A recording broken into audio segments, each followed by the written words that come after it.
Hi there. Hey, how's it going? Good. How are you doing? I'm doing well, thank you. What are you taking this semester? So the class this specifically is for is Multimedia 300. That's with Dan. Oh, okay. Yeah. Other than that, I'm taking a computer science class this semester. I'm learning Python currently.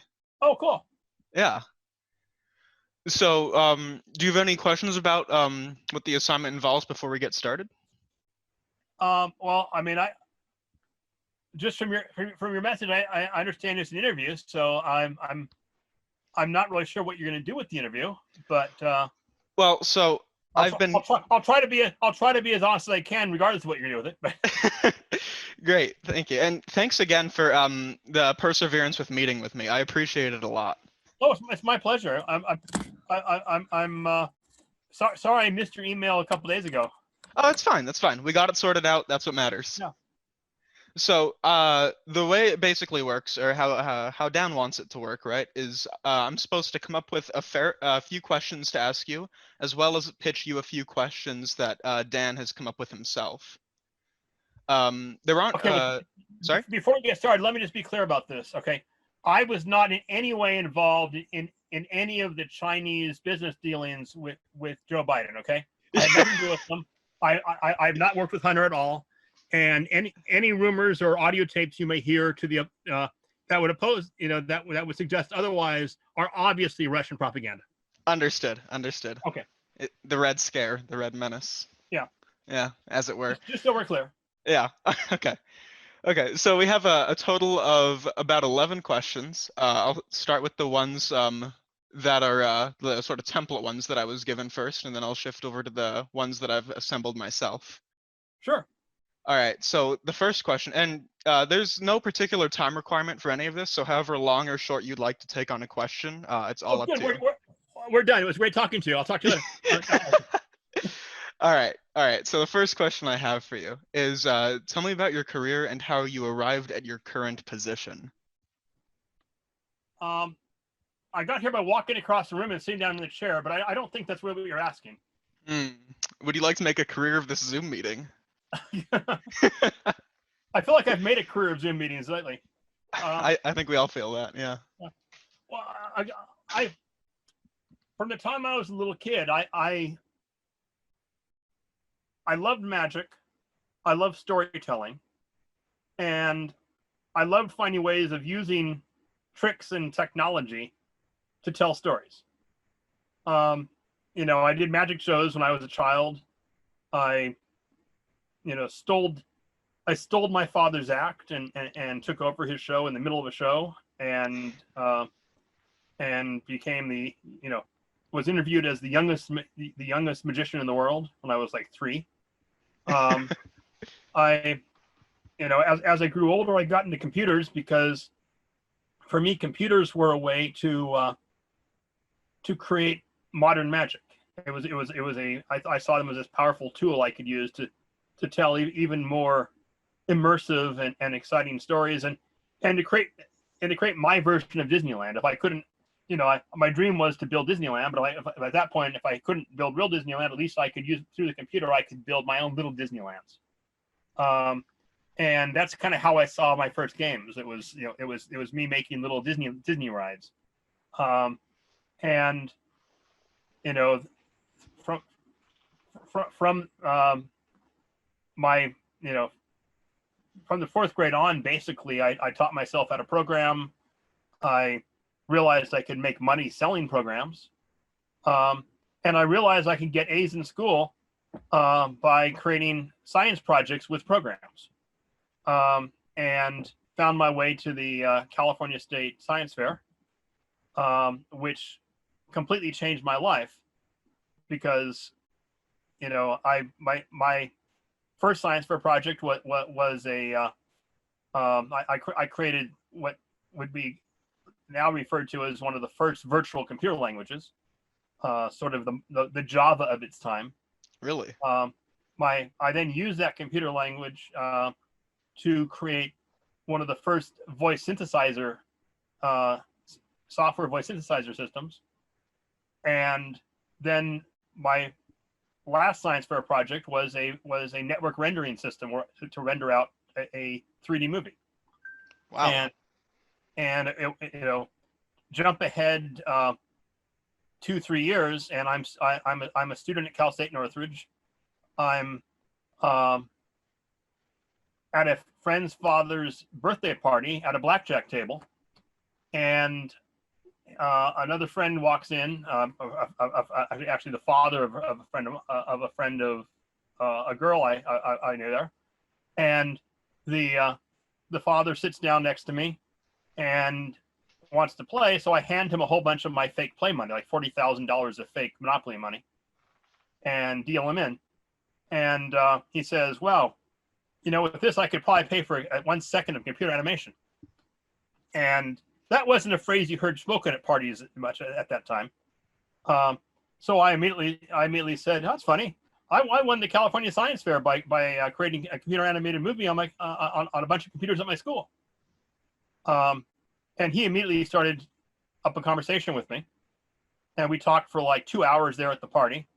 And when his daughter was tugging on him ready to leave, he asked if my parents were there. So I introduced my mom, and she said, "Hey, Harry, Mrs. Every, would it be okay if and this is going to sound really strange, and I promise you it's not, but a bunch of us are having a party on the Dallas set tomorrow night, a Christmas party, and would you and Harry like to come as my guests and perhaps ride down there with us and continue our conversation?" And all my mother heard was party on the Dallas set. And so we were next night. I was sitting next to David Salzman, writing to MGM Studios, and telling him all my wild, crazy ideas about what the future of the media looked like. Everything from animatronics to digital scoring, to non-linear editing, and virtual sets, and just throwing out all these ideas. And we're having this great conversation. And it wasn't until I got to the studio and he was actually giving a talk to all the Dallas cast and crew that I learned that very day he had bought MGM. And they were that, I mean, literally that week they were going to rename it Lorimar Studios. And by the end of the night, he introduced me to Bob Rosenbaum, his head of production, and Matthew Knox, his head of post production, and asked my mom if it would be okay if I come down there a couple times a week and help them figure out what to do with the studio. And my mom's reaction was, "Well, he doesn't drive." I was only 16, but I and he said, well, that's not a problem. I've got people who drive. And so thus began my career at Lorimar. Wow. And from there, it took me another decade before I actually made it from television and film into theme parks, which is what I really, as a kid, really wanted to do. And but really, it was, the luck of being in the right place at the right time, but having done the right things. If the odds of me running into the guy who's about to buy one of the largest studios in the world at a blackjack table at a doctor's birthday party were pretty slim. But I feel like that was luck. But being able to sit there and say to him, "Hey, I won the California Science Fair by programming a bunch of cheap computers to do computer animation," had I not said those words, none of the rest would have happened. I see. That's a very interesting story. That combines a whole lot of luck and determination and talent, I guess. It's very impressive that you did that at such a young age. Well, it was a combination of a desperate desire to create Disneyland and the fact that my science teacher, Mr. Cohen, made us an offer I couldn't refuse, which is if you simply get admitted to the California Science Fair, if you make it past the county science fair, you automatically get an A for his class, and you don't have to do anything else the rest of the semester. That is some powerful motivation. It's amazing the motivation laziness can give you. Indeed. All right. So segueing from there, could you describe for me, I know that your workday is probably a lot more erratic than many other people, but if you could try to describe your typical, in quotes, workday, how do you describe it? Well, for better or worse, I mean, and you nailed it. I can honestly say that I don't have a typical workday. In fact, I mean, over the years, I've worked on so many different projects and so many different scenes and games and shots. And I mean, I've done multiple Jurassic Park attractions, and I can tell you that in every single day of every single one of those attractions, there were probably no two I can point to and say I did the same thing twice. One of the things I love about the business is that even when on the rare occasions we get a project where like again like Jurassic Park where we might do multiple attractions that are very similar, or at least in concept, or you know, I've worked on two different backdraft attractions, two different Waterworld attractions. You know, I did the Bugs Life show for Disney, the interactive theater effects for that show twice in two different venues, two different states. Yet the process of what we did and the details of how we did a lot of it were not the same, even when we're working from what presumably is the same script and the same concept. And there aren't many industries where you can say that. And you know, I feel very lucky in many ways to have been able to work on projects where you know, just because you're doing something that you have some experience with and have done before, it doesn't, you know, there's still new creative challenges and new opportunities to be innovative. And I'd have a really hard time in a job where I was literally just doing the same thing over and over again.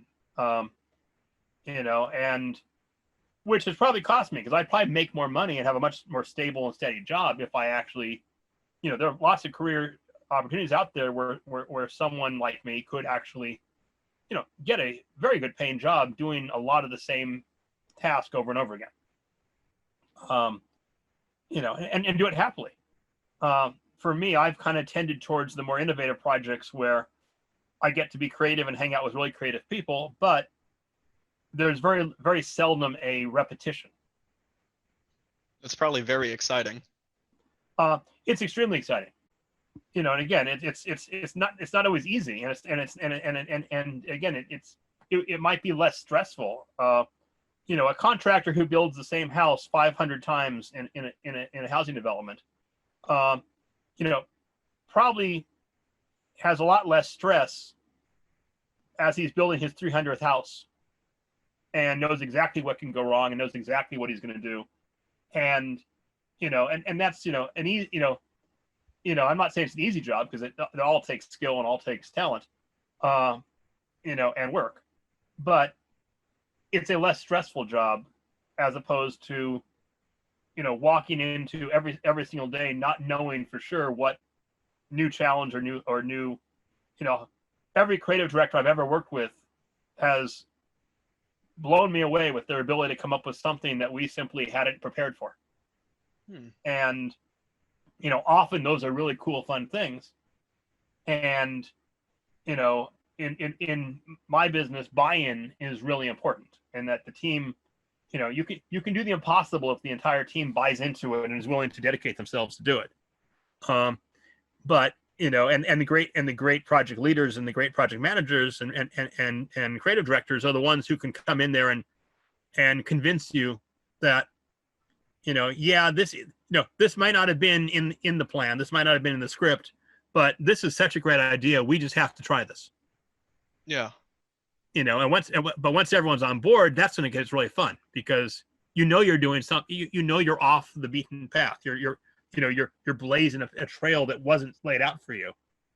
And I mean, one of the, you know, I look back at my time on Star Trek, and to this day, you know, one of the scariest and coolest weeks I ever had on Star Trek was the week that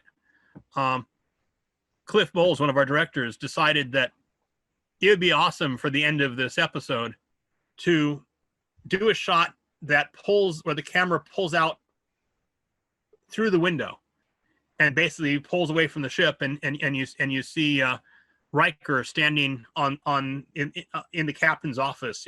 Picard was trapped on the Borg ship at the time, and the camera would pull out, and you'd see Riker standing there looking off into space, wondering what he should do. And to make this happen right there on the set, we literally had to remove 2 other walls from 2 other sets to make room behind the set to be able to see through this window. Normally, they're just the outside our windows. We would just have a black drape with little star lights, or not lights, but like reflectors on it, to create little stars out there. And a foot behind them would be the next part of the set. And we literally had to move all the way, but that was the easy part, because if you ever see the backside of a set, it looks like a bunch of wood and metal and completely unfinished materials. Yeah. And that's basically what he filmed. He filmed the camera, dollying out as we looked on and saw the backside of a set. And we literally had 4 days to come up with a model that would represent the outside of that ship, and then match the shot, which was not done with a motion control unit, but literally he literally simply had the cameraman pull the camera away. Oh my God. And dolly it away. And so, we were literally, using poster board and graphics tape to make what looked like the outside of a ship with an open window, and took it down to Image G, where we shot all of our effects elements, and spent just like 2 nights trying to match up and recreate that shot. And at the time, I would have told you this is like the greatest nightmare you could have in television, because when you're doing TV shows, you have days, you don't have weeks to do this, do the post on a show.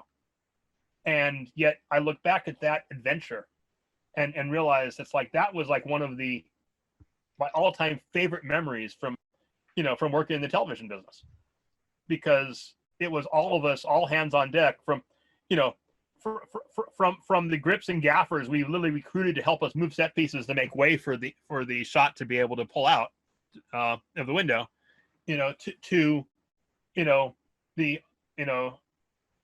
team in the art department, scavenging the office for materials we could use to create something that might look like the outside of the ship that would match it. It was just sort of one big adventure, and it's that I think really makes it fun and exciting. Wow. Sorry, that's a pretty interesting story. I never would have expected an example like that. That sounds pretty great. It sounds like it's very much worth trading the repetition of work for the liveliness of this, even if a little more stress does come with it. Well, yeah, and it's kind of like, I know you've taken my classes, and I'm sure you've heard me say, that the trick to programming, to be a great programmer, doesn't require you to know that many languages, or even necessarily memorize all the commands and all the functions of a language, right? What makes a great programmer is you have to have nerves of steel, that when you want to go to compile your program and you get 5,000 errors, you don't quit your job and run out and find another line of work. Yeah. Because you can easily on an hourly basis get 100 errors until the compiler stops giving them to you, and 9 times out of 10 you can fix it with a single semicolon or a single character change. Yeah, a bit of syntax.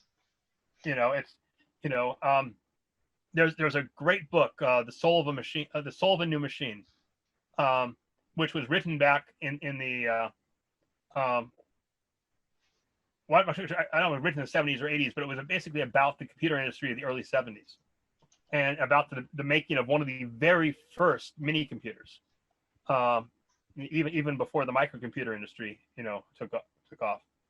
And it begins with the story of this project manager, or this engineering manager, um, on a boat out at sea when with a bunch of tourists and a couple sailors, kind of like sort of Gilligan's Island, um, and, and a huge sea storm takes the boat, and literally half the crew is sick and huddled down, at the end of the boat, and all the other passengers are panicking and freaking out, and two people on the ship stayed calm and were able to actually keep the ship afloat.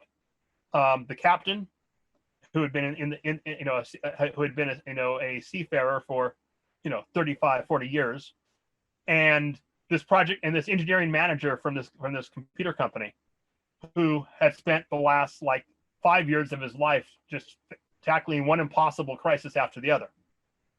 And when they finally got everything working again and got the ship, tacking upright and plowing through the storm, the captain asked him, it's like, how long have you been a sailor? And he said, I've never been on a boat before in my life. But and the captain said, well, it's amazing how you handled yourself. And he said, you think this was bad?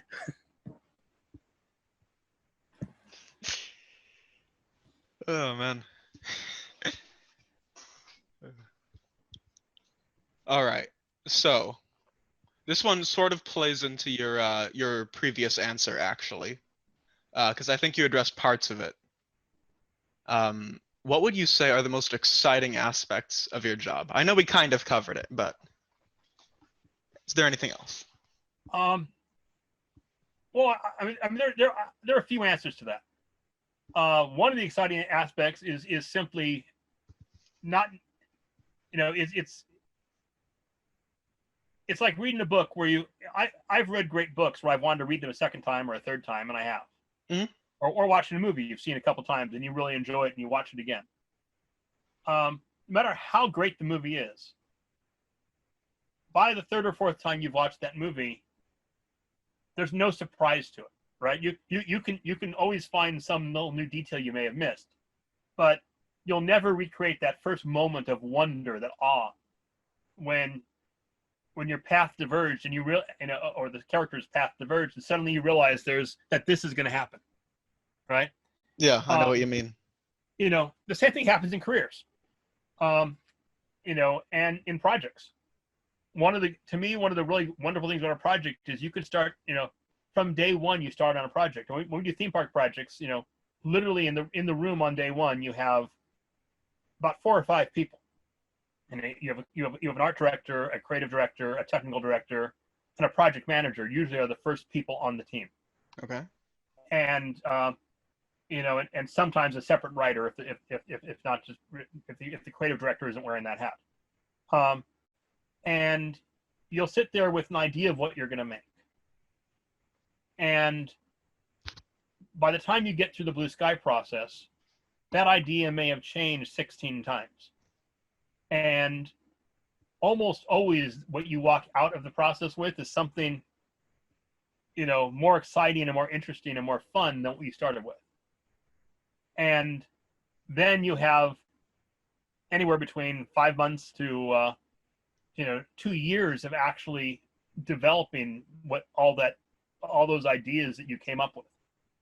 And in almost every case, along the way there are surprises. Along the way there are things you weren't expecting, and things you realize you can do that you hadn't thought of originally. And even though you try to stay true to the original concept of what you came up with, it's one of the great things about projects like this, as opposed to, say, government. When you're working for the government and you're building tanks or you're building even spaceships, you pretty much know 2 years, 3 years in advance every single part of every single piece you're going to make for that spaceship. Yeah.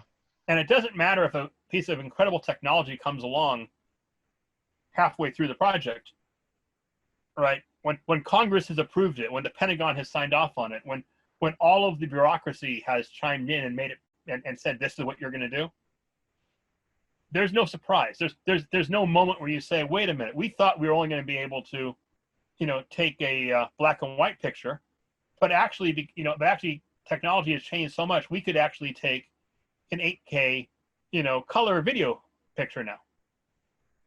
It's the reason that, up until fairly recently, we didn't have a single color camera in space. All those beautiful color pictures you see of other planets, almost all came from black and white digital cameras, very low resolution cameras that, literally have to be filmed through colored filters and then merged together to create the images you see, or some artist colorizes them. Just because back when those plans were approved, they didn't have the resources and the technology at their disposal. They could have easily added that before they were finished, but that's not the way big projects, big governments work. That is the way games work. That is the way attractions work. Right. So whereas we can come up with an idea, the last month of a game, and if it's a really great idea and it's something we can easily do, it only takes a couple of people to say, yes, we're going to do that. And you can have pleasant aha moments, surprises like that all throughout the process. I see. And those are exciting. I mean, those are the real fun. And the other thing that's fun about, I enjoy about what I do and the projects I've done is that, there are lots of jobs you can do and lots of industries you can work in where you get, where people tell you at the end of a project, you did a great job. It's always great to have a pat on the back and accolades for whatever you're doing.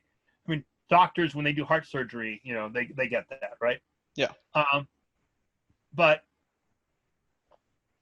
there are very few jobs you can do where I can, to this day, well, if it was opened and not closed for COVID, I could, to this day, walk around Disneyland and Universal Studios and watch people's faces as they actually experience something I worked on. I've done projects where I've literally for months after the project was finished, I would go back and just kind of hang out and watch people's reactions.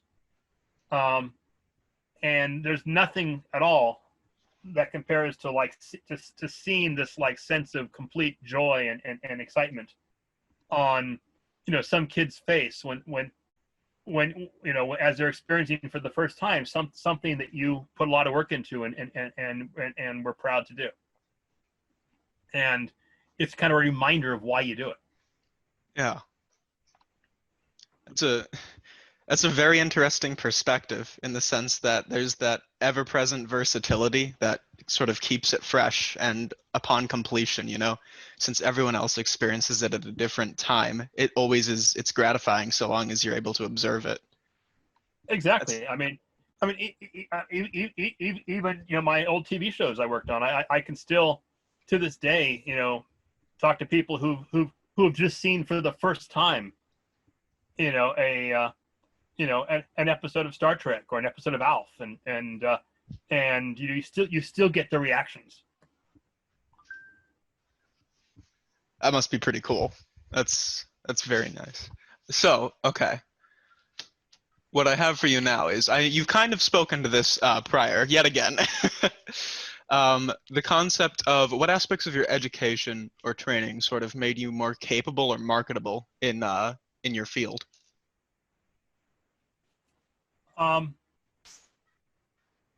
That's an interesting one. I think so too. The obvious answers.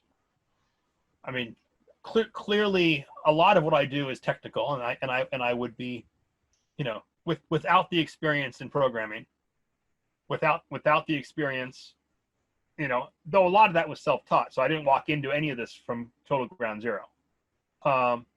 In part because, I was one of the earliest computer science students they had at my university when I was in school. Most of our professors came from the mathematics department because there were very few people who called themselves computer science professors back then. But there's no question that that the algorithmic thinking skills, the logic skills, the programming skills, and even the technical theater skills that I picked up and the industrial design skills I picked up along the way have all been helpful and very, very valuable in shaping my life. But one of the best pieces of advice I actually got was from a friend. He was actually the president of my computer club way back in the day when I was doing the science fair projects. I was invited to join a computer club, one of the first computer clubs in the LA area, and it was called Color America, which had more to do with the fact that color computers were first coming out than and was certainly not any kind of racial significance. Yeah, that would be read very differently today. Yeah, it was not a diversity statement. It was the fact that we actually had computers that could generate color. Yeah.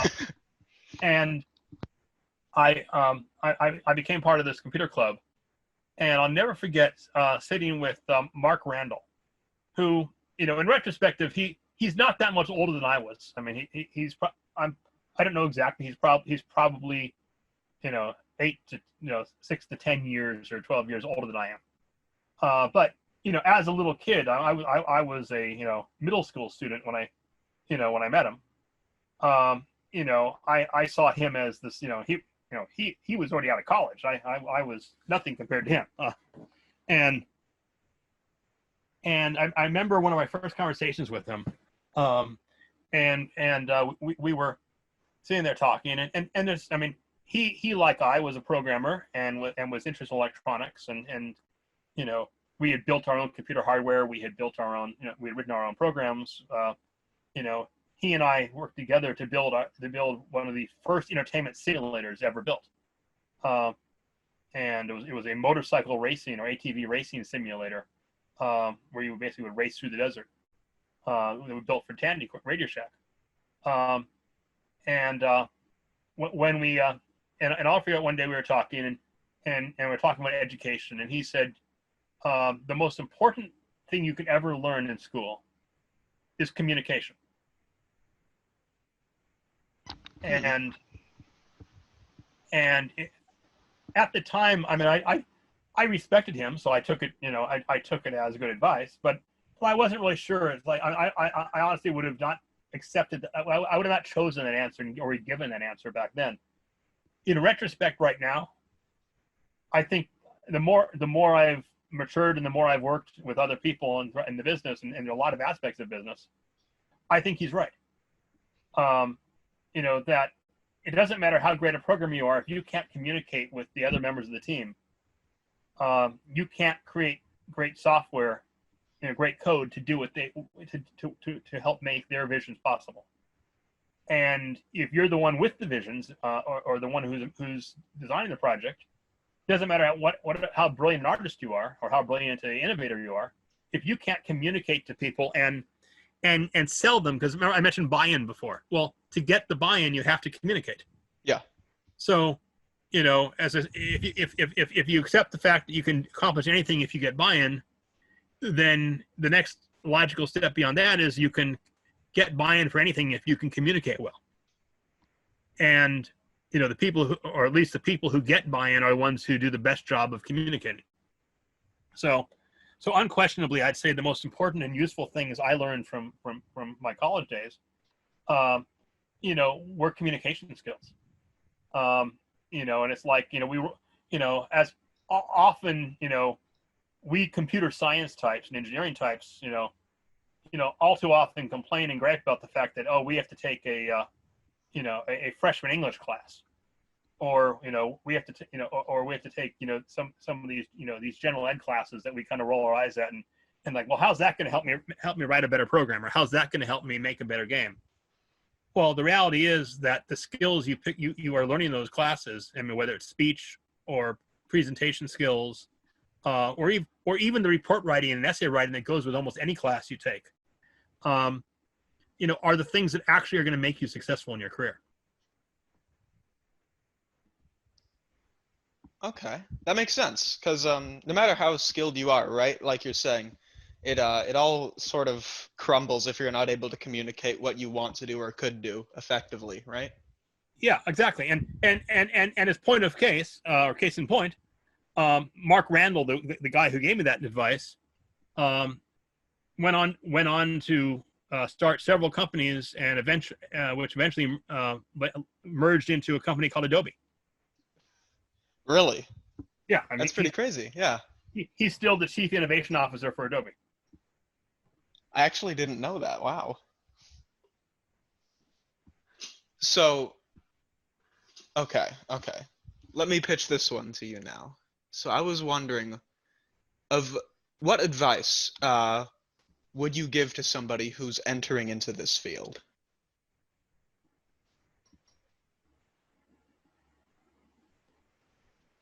Um, I would say, learn as much as you can. Exercise your skill set. Develop your skills. Exercise your skills, because you never know what skill you're going to need. This is not an industry where you can simply read one textbook or even read an entire curriculum of textbooks and walk out of there and say, I'm prepared. Yeah.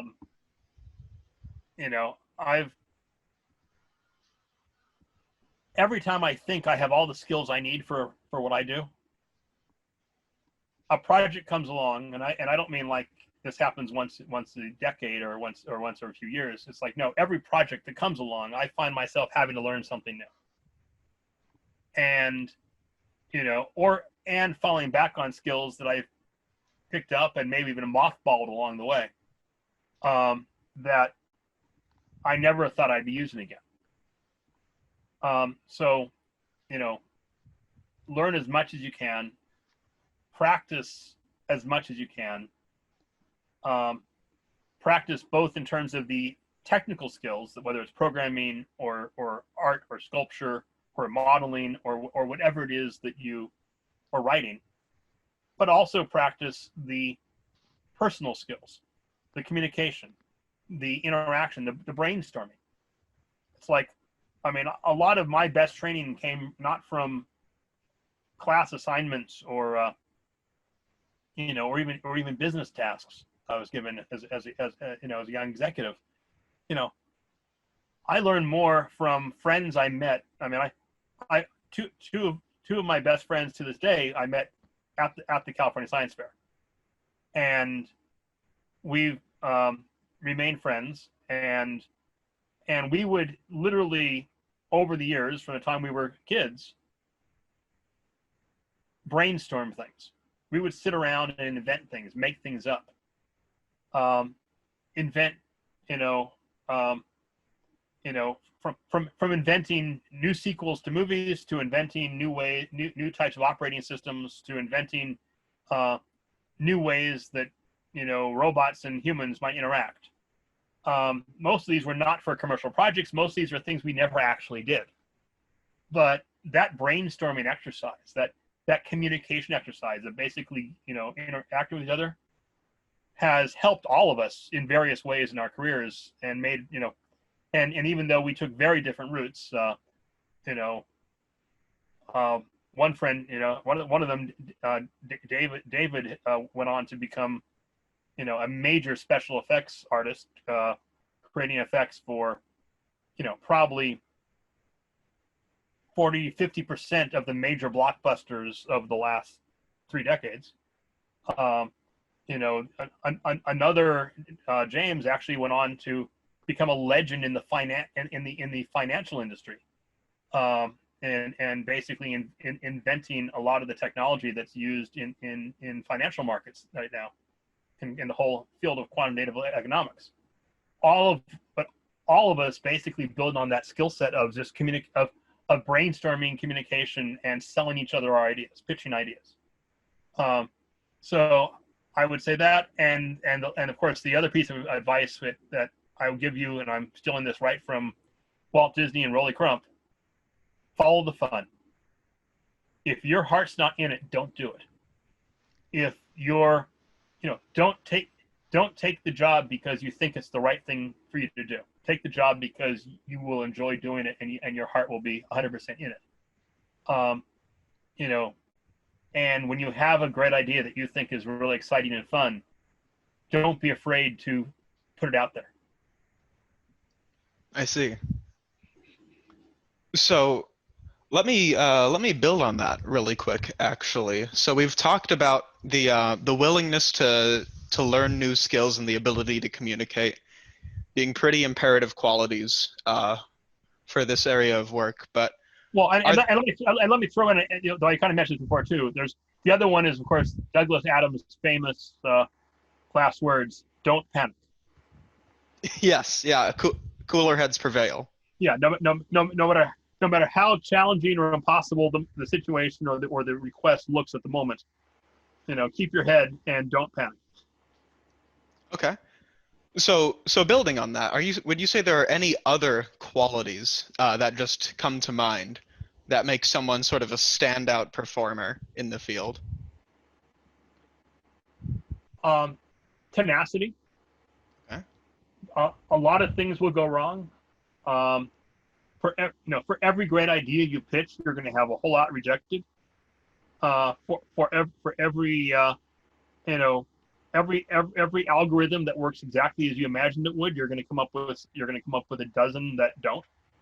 Um, for every line of code, for every successful line of code you write, you'll have several that you have to change.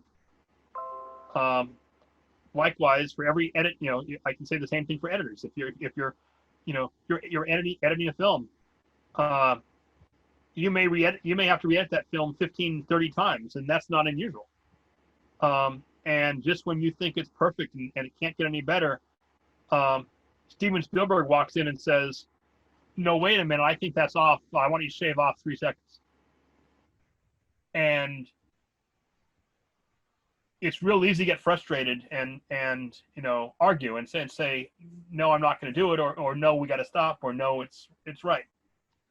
And once in a while you're in a position where you have to make those calls, but often you'll find that listening to the people who make those requests and is almost never are people suggesting those things just because they want to create work for you.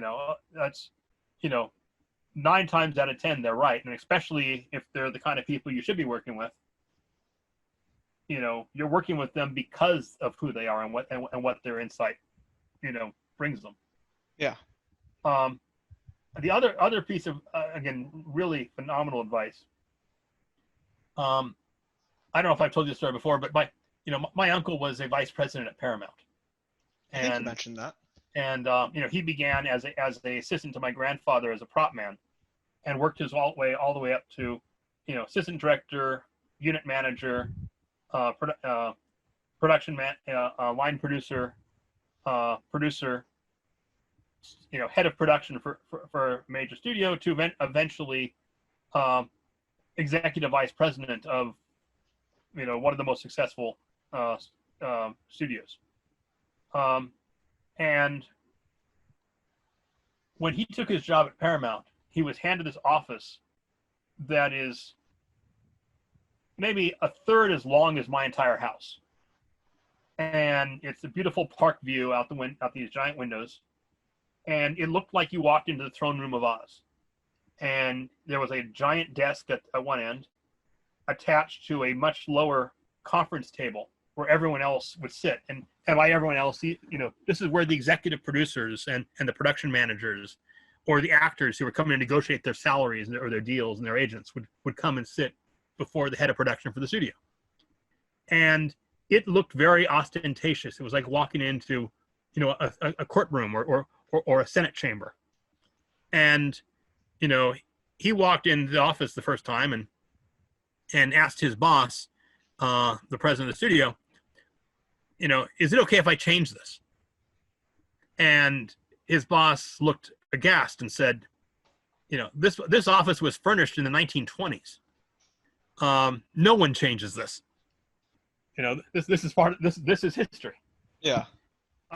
And so my uncle walked over to the craft shop and asked one of the carpenters to make him a little wooden sign that he then hung on top of the giant desk, on top of the giant conference table, where everyone could see it when they walked in the room.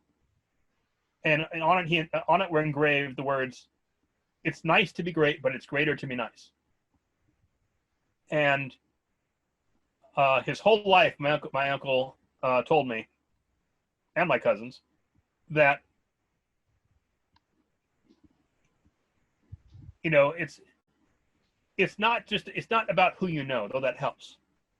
It's about what the people you know think of you, and by that I don't mean about the famous people or the rich people or the powerful people or your bosses, because you never, the intern who's cleaning up the mess over by craft services table may someday be the president of the company,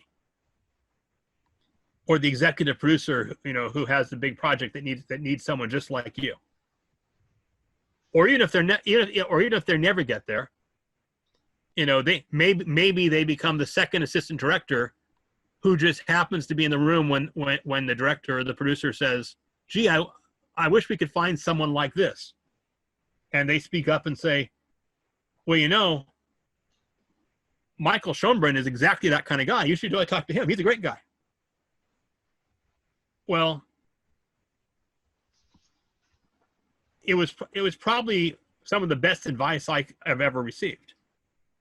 And I mean, to this day, literally this week, I got a call from someone I worked with on a project 4 years ago, who called me up out of the blue, and we haven't made a deal yet or agreed to anything yet, but literally out of the blue called to offer me a position on another project he's working on. In my uncle's case, he thought he was pretty high up as vice president at Paramount Studios, and you would think that someone at that level, at that height of his career, wouldn't so much have to worry about impressing the lower people on the totem pole. Yeah. Well, but he never acted that way. He was nice to everyone, and to this date, you can't go to Paramount and mention his name and not have like 20 people, say, "Oh, I love Michael." But one of the people who he happened to help when he was just getting started was an assistant director starting in the business on Taxi, the TV series, and my uncle helped him out and helped him work through some problems and issues, and this assistant director went on to become very good friends with the creator of Taxi, a guy named Jim Brooks, and eventually was made president of Jim Brooks' company, which by the time my uncle left Paramount, had offices at had offices at Fox and Sony, had the highest budget of any independent studio in history, and was producing shows like Terms of Endearment and The Simpsons. And he called up my uncle out of the blue one day and remembered him from his, the days when he was a lowly AD and my uncle was head of the studio, and said, Jim wants to bring in someone, someone to take over the entire studio. Would you be interested in joining in the job? And the best job my uncle ever got was, from this guy who he literally, met at the very start of his career, and helped out.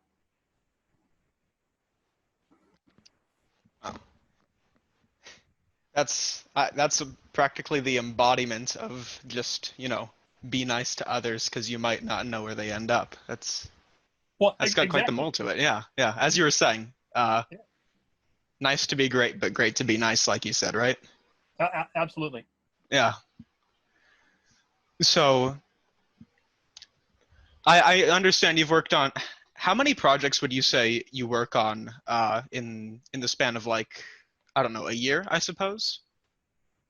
Again, that really varies. It's hard to give an average number for something like that, because it's like, and also a little bit depends how you look at it. Like for instance, for 3.5 or 4 years straight, I was working on what could have been called one project. It was a museum project in Las Vegas. Okay. But that project was made up of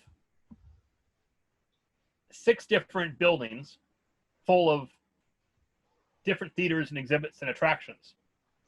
So does that count as one big project that I worked on for 4 years, or does that count as 180 projects that I worked on over the course of those 4 years? Likewise, I was technical director for Universal Studios Singapore. I could call that one project, but within that project, I had, shows I was doing for Madagascar, for Shrek, for Waterworld, for Steven Spielberg, and they, and Transformers. So again, it's really hard to define what that would translate into, how many projects. I see. Well, let me angle. I could say a lot, but that doesn't really. Yeah. Well, how about this then? Might be a little more easy to pin down. Either the most exciting or difficult project you've had to work on, whatever you think would be more worthwhile to talk about. I'll say difficult. Okay. I mean, most exciting is almost impossible to narrow down, because honestly, so many of them I look back on as being really exciting, and some more challenging than others, but I mean, there's so many of them have been really exciting and even fun. I bet. Yeah. I'll go with difficult. All right. I was hired by a company called Spectra Effects. And actually, another great example of being nice, is more important than being great. When I was back when after my Lorimar and Paramount days, I started a software company, and I made the first massive multiplayer space game, a game called Vengeance, and which we pitched to Sony, and eventually were displaced by another company to finish the game. And from there, I basically took a job doing real programming, not creative fun stuff, but making everything from credit card readers to embedded security systems, to the gauges for a Sino-Swearinger jet plane, and all interesting projects, but not the kind of fun creative stuff I had been doing. And during that time, I would go to this karaoke show. I met a guy named Steve Luke, who was one of the early pioneers of karaoke, and he had the coolest karaoke system, well, at least you could get at the time, and had whereas most karaoke people were lucky if they had like a few hundred songs. He just had thousands of songs, and he had all these giant jukebox changers for all his discs, and over the months, I would go hang out with him at his karaoke show, and I became his technical advisor. So I helped him basically figure out how to create first of all, just by helping him set up a better audio system and buy the best speakers and replace his mixer with better mixers and get rid of all the feedback and all the other things that a production requires to make it a better, more professional experience. And then I actually helped write software to automate his entire book selection. So instead of people having to write their numbers on slips and hand him pieces of paper that he then had to go and manually type in, they could use these kiosks and basically search for the song and have it automatically load up the next song. And I didn't get paid for any of this. I was just doing this as a favor to him. And for months while I was working on all these other little projects, I'd get calls from him various, Tuesday, Wednesday nights, Saturday nights, where he's out at a club and something goes wrong. And he just needs someone to rush over there and help him fix it. And I was basically his on-call repair guy, his on-call techie. All right. Well, he got a job working for a company called Spectra Effects. That was basic, and Spectra Effects was created by a guy named Bob McDonald, who is a legend of the special effects business, to basically build special effects for theme parks and attractions, and then kind of expanded into developing more than just special effects. And by the time Steve called me, they were, even though they were doing very poorly financially, they were in bankruptcy. The people running the company were not great managers, but they had some big projects, and they were doing, and they had just gotten contracts for Disney and Universal, and were looking for a tech guy to come in and help them do technical stuff and media stuff. And so Steve called me one day and asked if, he figured I'd never want to do this, and he'd say, and we had never even talked about this, and he called me up one day and says, "Hey Harry, I know it's probably beneath you, but would you want to build theme parks?" And of course, the next day I was over there interviewing for the job. I bet.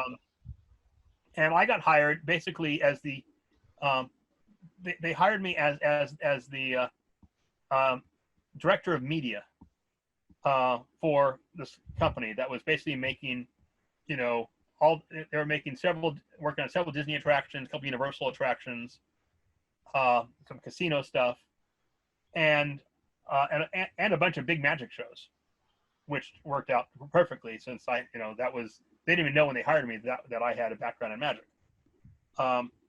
And so I took the job. I had what I thought was my dream job.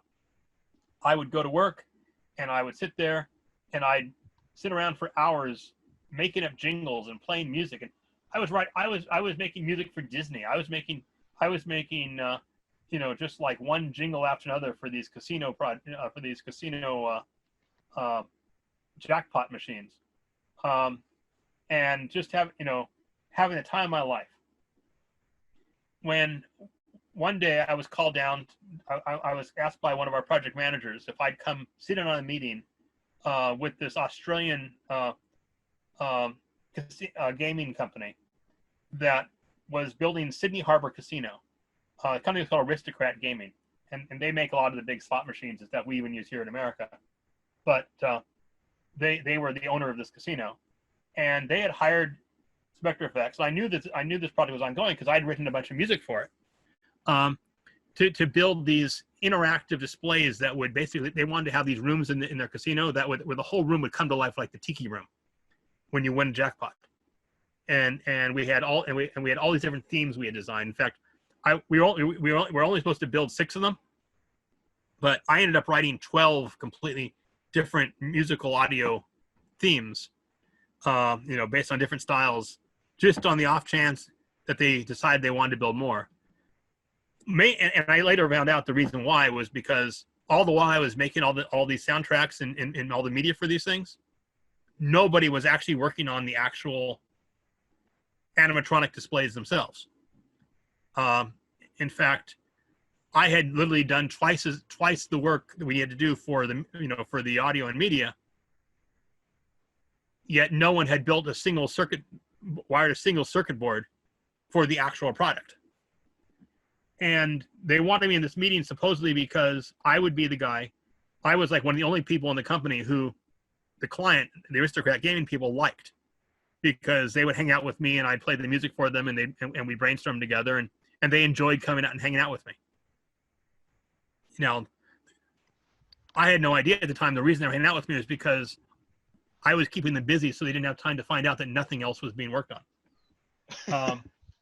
Well, and this is a company that was already in bankruptcy. They were already, almost on the verge of being closed. Yeah. And so I'm sitting in this meeting and I listened to Chris Brown, our vice president, get up and do this dog and pony show, song and dance, about how, I know it's taken longer than expected and we're running behind, but, I guarantee you we're going to have, it's worth it. We've got this incredible new system put together. It's going to be great.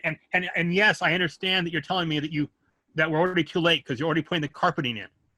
I mean, literally, the reason for this meeting, it was Aristocrat and 3 of their lawyers showed up to basically tell us that they were already putting down the carpet and floors, which meant it's too late for us to install all the stuff we were building. And he's like, well, and don't worry about that because you won't have to. We've developed a system that allows us to use really thin wires that we can pull under the carpets, so you won't even have to worry about pulling the carpets up. We'll have it ready for you in 2 months' time, no questions asked. And they're like, well, and they still didn't believe him. And so finally, and they kept demanding to see the product. And so finally he says, well, you're a gambling company. Let's make a gamble. Let's make a bet. If you give us 40 days, if in 40 days we haven't delivered all six rooms, fully IEC approved, which is the government agency that approves, it's kind of like our FCC and electrical code here in America, all IEC approved, in Australia. If we don't meet that, not only will we give you back the $2 million you paid us, but we'll pay. I'll come up with another $1 million and pay you $3 million. On the other hand, if we do deliver it, you'll pay us an extra $500,000. Okay. And they said, well, we'll consider it, but we still want to see the system. Right? We need to understand what it is we're buying. This was on a Friday night, Friday afternoon. And so Chris says, I'd love to show you, but most of our team is out working on an installation for Disney right now. Come back Monday, and our technical team will walk you through and show you exactly what we have planned. And you'll see we haven't been sitting on our hands. We've been doing this. And they agreed to it, and they walked out. And after they left the room, Robin Fornicola, our project manager, turned to me and said, "So Harry, how do you think that went?" And I said, well, I guess it went well. They seemed open to give us more time. What is this system? And she said, "I'm really glad you asked me that, Harry, because I got good news for you and bad news for you." Okay.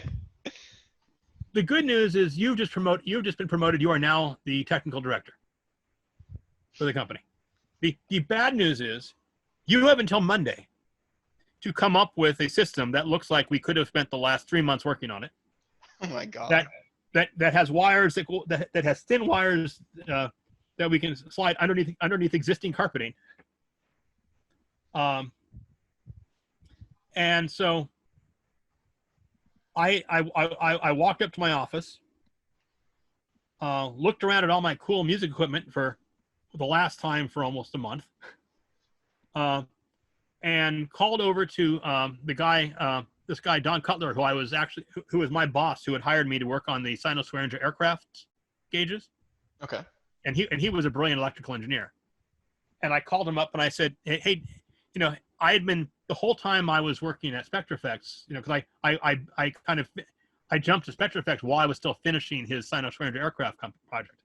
And so on several occasions, I had volunteered to come over on my own time and help him with the FAA gain approval for some of the stuff we were doing.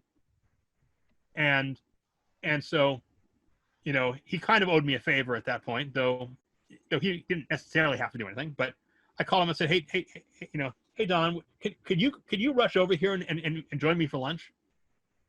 And he came over. We met for lunch at this Italian restaurant, two guys from Italy, right across the street from our old office in Moore Park. And they had paper tablecloths on all their tables. Okay. By the time Don and I left that restaurant, we had 3 tablecloths full of drawings. That we literally rolled up and walked back across the street. I grabbed all of our CAD guys throughout the company and handed them tablecloths and basically said, I need you to CAD this up and make it, and have it ready by Sunday. We presented the project on Monday. They bought it. At which point I had 40 days to actually design, fabricate, test, get IEC approval. Oh, wow. Install all of these animatronic shows. I must have slept less than 3 hours a night at best. In fact, at one point, we had like these fake slot machine tables because we were building all the stuff around slot machines. Okay. So we had these fake slot machine like rows of slot machines set up, in our shop. Yeah. And one night I fell asleep underneath the black Duvetine draped over these tables. I get up the next morning, and I walk out, and there's a big white sign taped to the Duvetine that says "Quiet, programmer on duty." Oh man. So that was definitely the most difficult project that I've ever done, and it worked. We pulled it off, but it was it was one of the things where it's like that entire month is a wash in my mind. Yeah, that just sounds grueling. It was a grueling nightmare for everyone involved. Yeah. And yet it was so exciting and so rewarding, and just, I mean, it's one of those things where it's like I can't believe we pulled it off. I dreaded every second of the process, and I would gladly go and do it again if I could. Yeah. Character building, I imagine. Yeah, I mean, and a great bonding exercise for the team. Oh, definitely. With the exception of one project manager who simply could not adapt to the concept that we could like literally have people working round the clock and all kinds of odd hours, and we had a blow up one time when he wanted to always insist that we had like a 1 hour planning meeting every day from like 9 to 10 Oh, in the morning. Yeah. And like, when you're working 24/7 and you're not getting any sleep, the idea of sitting around with a bunch of people writing down percentage numbers on a piece of paper is just, it's horrible. It's abhorrent.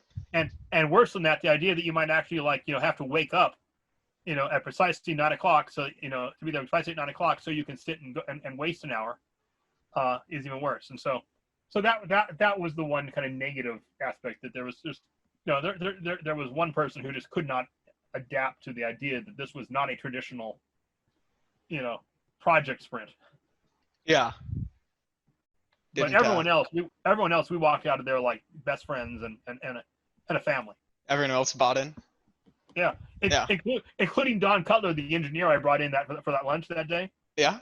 Who literally worked with me. I mean, I had to help him finish his FAA stuff, but other than that, he was dedicated to our project the rest of the month. That's pretty cool. All right. So I got a question that's a bit of a two-parter. All right. Okay. And so the first part of it that I'd like to pitch to you is, of all this, so I understand there's just a plethora, like a myriad of skills that are required and utilized in your workspace. But would you say that some are more sought after, or others are more plentiful and less coveted than others? I understand they're all integral, but is it harder to find someone to do a certain thing than, say, another job, I guess? Well, I think obviously that you could say that for any skill set in any job, right? There's always going to be some skills that are more rare than others. Yes, of course.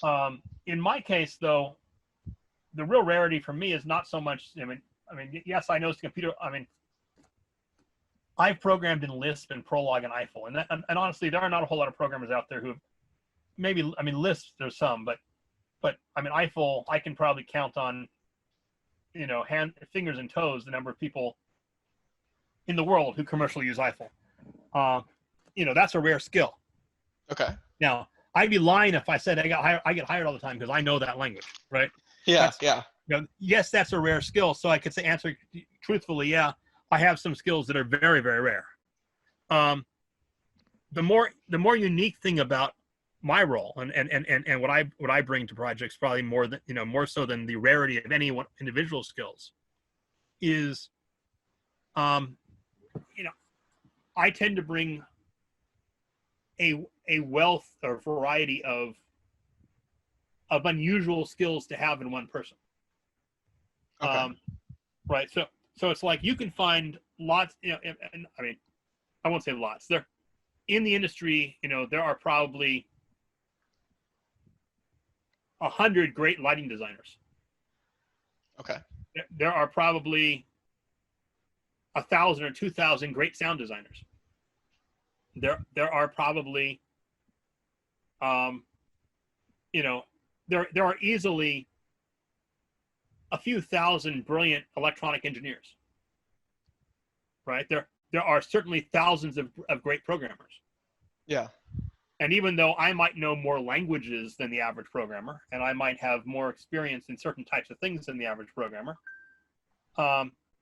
you can't say that I'm unique because any one of my programming skills.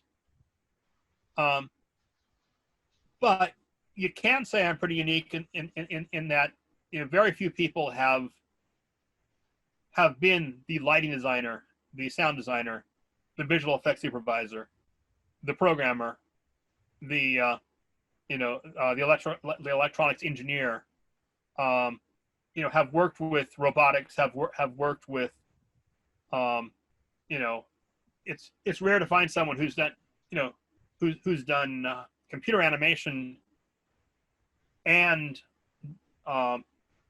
music synthesis and robotics and ride systems, right? That's an unusual mix of skills. Yeah. So if anything, what's more unique in terms of my role is that, you know, whereas I can easily be replaced on any one of these particular areas. Like you could always hire a more accomplished lighting designer than I am. You know, you can hire a more accomplished special effects supervisor than I am. But to find an individual that has the level of professional experience in in such a wide range of areas and related and uniquely, you know, significant areas to the kind of business I do, that's really where my skill comes in. Okay. Or my unique, you know, unique role in the business. Okay. So what makes the role I guess unique and coveted is more so the possession, more than the possession of one skill. It's more so just the sort of amalgamation of knowing so many and the experience you've gotten. Exactly. It's the balance of skill and experience, of multiple skills and experience that fills a very unique place in certain types of projects. Okay, I see. Right. If Universal Studios is looking for someone to, you know, to be the technical, you know, guru or their, you know, I've had the title of owner liaison for Universal Studios. Okay. Basically meaning that, you know, if Universal is considered the owner of all the rights, Yeah. I've held the role, along with others, of being the liaison that the client who wanted to build a Universal park would have to go to get approval on everything they did. You know, no one skill qualified me for that role, and Yeah. to the extent I am legitimately qualified at all, it's only because of the fact that I have had professional experience on so many projects, you know, so many relevant projects, wearing so many different hats. Okay. That makes sense. I understand. The jack of all trades would certainly make you a more widely applicable asset. Yeah, I mean, and it's similar to the job of technical director in a game. Yeah. A game studio has a technical director. The worst technical directors you'll find out there are the awesome programmers who spent every minute of their life, every day of their life, editing code. Okay. Yeah. You know, that makes them a great programmer. You know, with a few rare occasions, that doesn't make them a great technical director, because that, you know, that doesn't prepare them at all to deal with representing the code, you know, the engineering requirements in a conversation with the graphic artists, and in a conversation with the game designers, and the conversation with the producers. Right. If that's, you know, simply knowing how to write good code or how to do a code review doesn't make you, you know, does not prepare you for handling a creative conversation with the design team. Yeah, I understand. All right. So since That very thorough answer has knocked out both parts 1 and 2 of it. So I'd like to segue to what is actually my final question for you. And while kind of cliche, I still think it's worth asking. If you could offer your younger self, at whatever age you should pick, some advice, what would it be?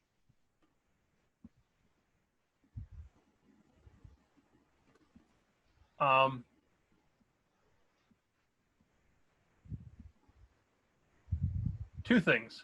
Okay. Take the time to enjoy and appreciate the opportunities you've been given.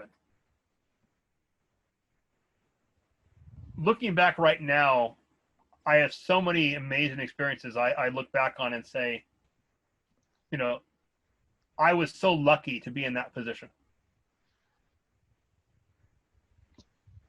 Yet, as I look back on those moments, on those times, and it's not that I didn't enjoy a lot of them. Okay. But I honestly don't believe I ever truly understood as a young me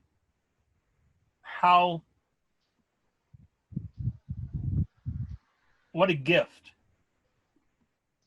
every one of those moments was as I was doing it. Even the ones that seemed stressful. Even I mean, when Steven Spielberg asked for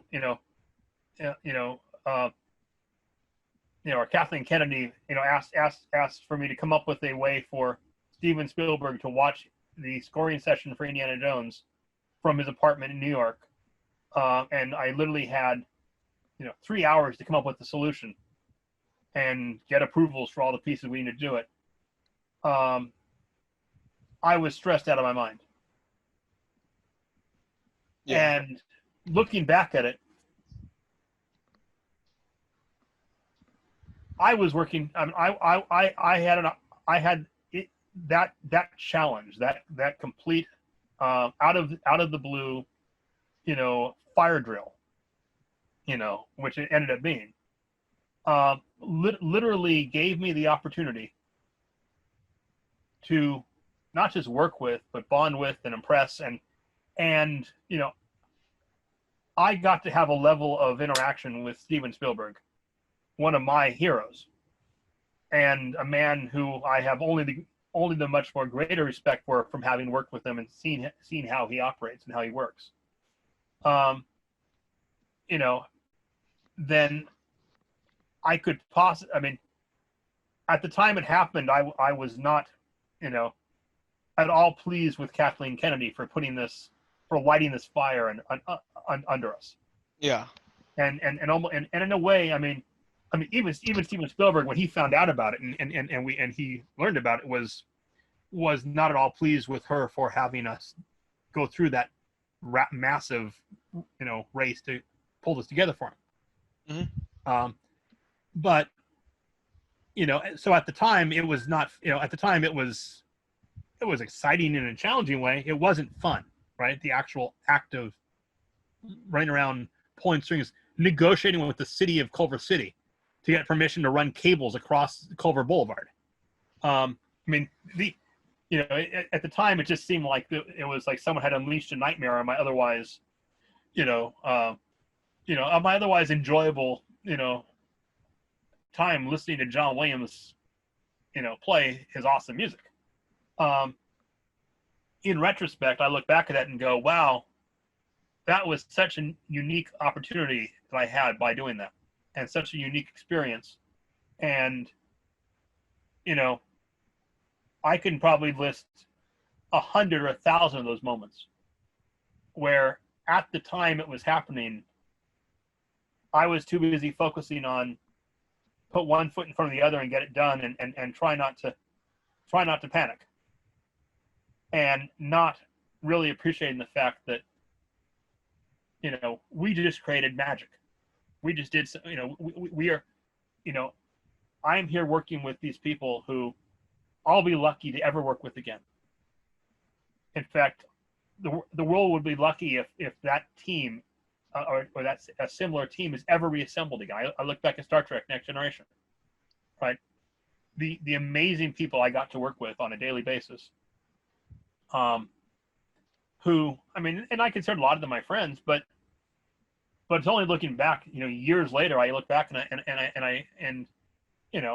not so long ago, I got to reconnect with a few of them, and it was just one of those, we were all talking together, and you just felt this magic there that, I mean, that such a team will, there'll be other great teams, but that team will never exist like it did then. Yeah.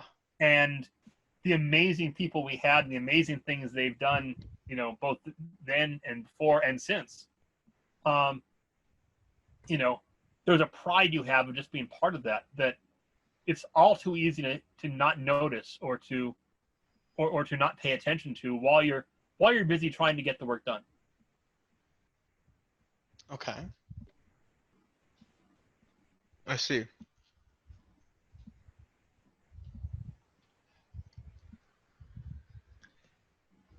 Is there anything else you'd add to that, or is that just would that sum it Well, up for you? there's several business investments I would not have made. Okay. Okay.